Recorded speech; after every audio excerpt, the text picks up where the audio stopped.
Miller's Girl is a brand new 2024 film directed by Jade Bartlett, and this stars Jenna Ortega. And basically, it is an erotic thriller, but I would call it a little bit more so of an erotic drama. And I don't know how much of a theatrical release this one got because it was pretty much just released in 2024. I don't know if it was just released to streaming, although that's how I watched it. But it's a fun flick that I've heard a little bit about. It definitely has a little bit of a controversial kind of topic.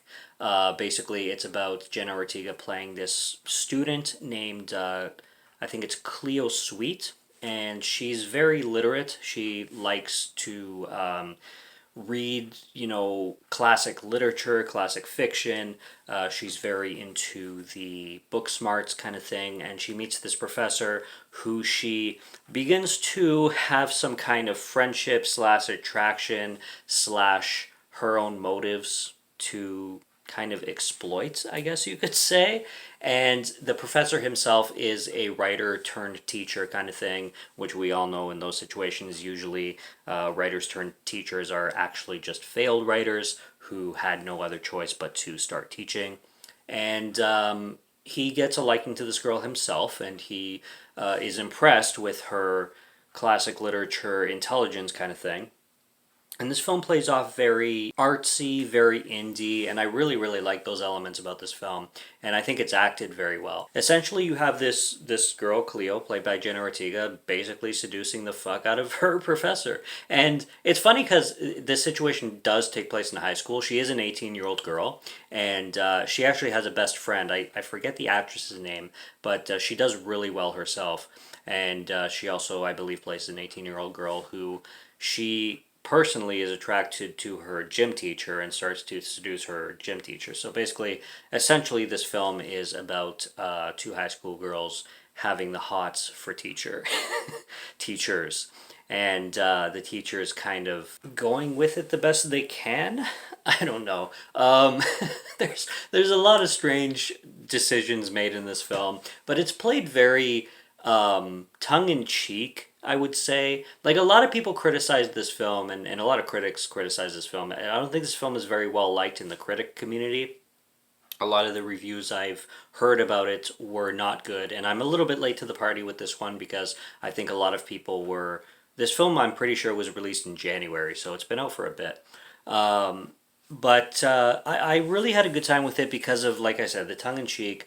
You got Jenna Ortega, so literally it's like a male's wet dream, in my opinion. I mean, like, the girl can do no wrong, literally.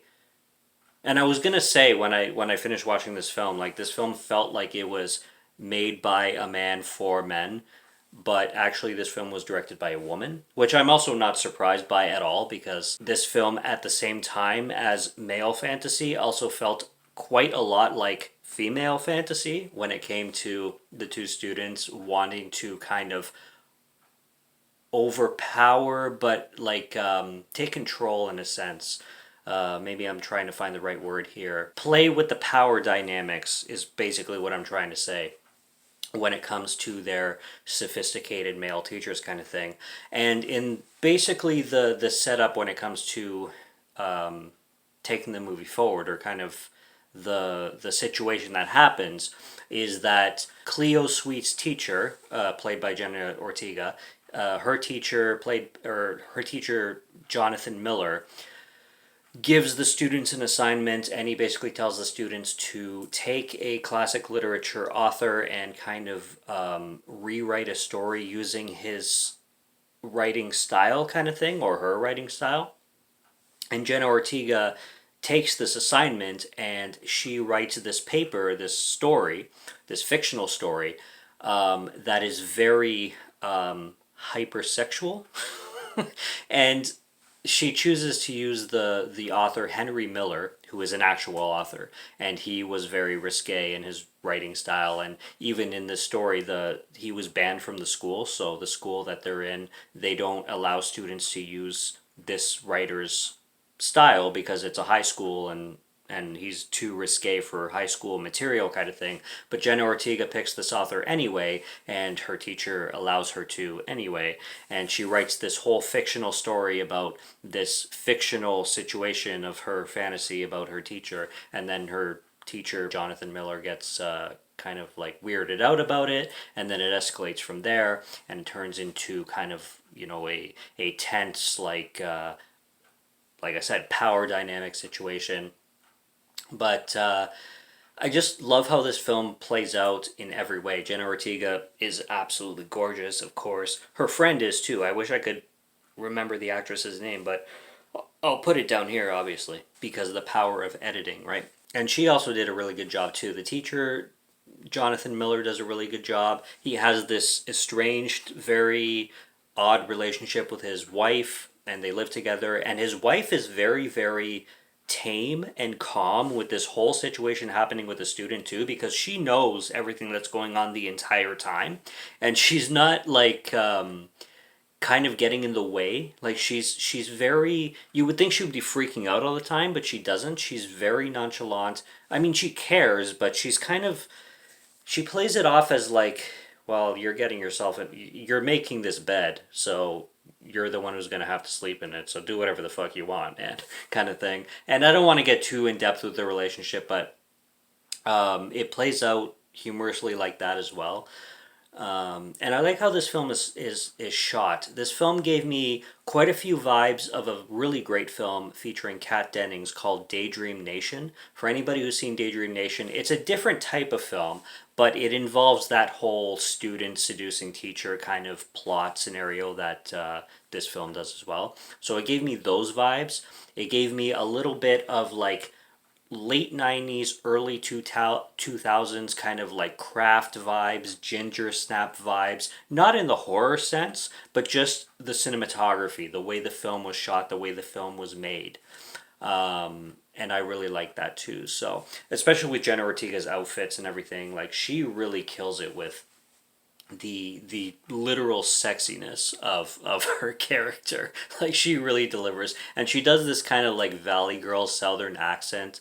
And this film definitely is played over the top when it comes to like everything seductive, like she's smoking cigarettes, and some people will find this film certainly pretentious. Absolutely, like this film will be not liked because of its pretentiousness, which some people will get out of it.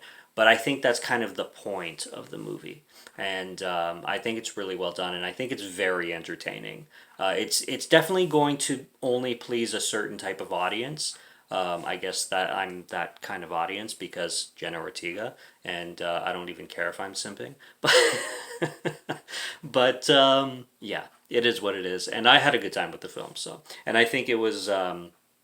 Like I said, it plays that kind of Shakespearean poshness, but in the modern times, which I've seen a lot of films do as well. There's a film with Johnny Depp recently, I think it was called The Professor, that kind of plays with those elements too. That was a really good time. So I really enjoyed Miller's Girl. It's out right now, it's streaming now, and go check it out if it sounds up your alley, basically. So it's a recommendation from me, but know what kind of movie it is, and it might offend some, and it might be boring to some, but I really liked it. So that's all I really can say. Subscribe to Morgan Film Fan if you like to listen to my voice or if you like my film reviews. I'll be back more soon, so stay tuned for those. Check out what's on the channel already. Stay tuned for what's coming until next review. Have a good one. Take care and cheers.